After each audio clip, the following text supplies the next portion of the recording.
ગીર સોમનાથ જિલ્લાના કોડીનાર સુત્રાપાડા હાઈવે પર આવેલા ધામળજ ગામમાં રસ્તા પર બેઠેલા બાળકો અને ગ્રામજનો તંત્ર સામે પોતાનો રોષ ઠાલવી રહ્યા છે। ધામળજ ગામમાં છેલ્લા 1 મહિનાથી પીવાનું પાણી ન મળતું હોવાના આક્ષેપ સાથે ચક્કાજામ કરવામાં આવ્યો હતો। ચક્કાજામના કારણે હાઈવે પર વાહનોની લાંબી કતારો લાગી હતી અને વાહન વ્યવહાર ખોરવાયો હતો। આજે અમારે રાતના 12 વાગ્યા ચાલુ છે તો સવારના 5 વાગ્યા સુધીમાં પાછું પાણી બંધ થઈ ગયેલું છે। કેમ કે એ જે અમારે આવતા 20 દિવસે અમારા ગામનો કદાચ લેવલ આવે તો, કારણ કે અમારા 37 તો અમારા ગામના એરિયા છે, એક જૂથ છે, એક એરિયાની અંદર 10-20 મિનિટ આપે તો એ એમ માનો કે અઠવાડિયું તો 10 દિવસ સુધી તો એ એરિયા પૂરા થાય એમ નથી। એટલે એ 5 કલાક પાણી આજે આવેલો હતો, બાકી પાણી મહિના દિવસથી પાણી આવેલો છે જ નહીં।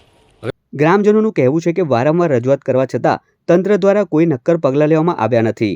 વિરોધ પ્રદર્શન દરમિયાન લોકોએ ચીમકી ઉચ્ચારી છે કે જો વહેલી તકે પાણીની સુવિધા નહીં મળે તો બાળકોને શાળાએ મોકલવાનું પણ બંધ કરી દેવામાં આવશે। થોડીવાર સુધી હાઈવે માર્ગ પર જામ રહ્યા બાદ મામલો ગરમાયો હતો। હવે જોવાનું એ રહેશે કે તંત્ર જાગે છે કે પછી ગ્રામજનોએ આંદોલન વધુ તેજ બનાવવું પડશે। અમારા છોકરા અહીંયા ભણે છે, દિશામાં પાણી નથી, છોકરાને ભણવા નહીં મોકલે।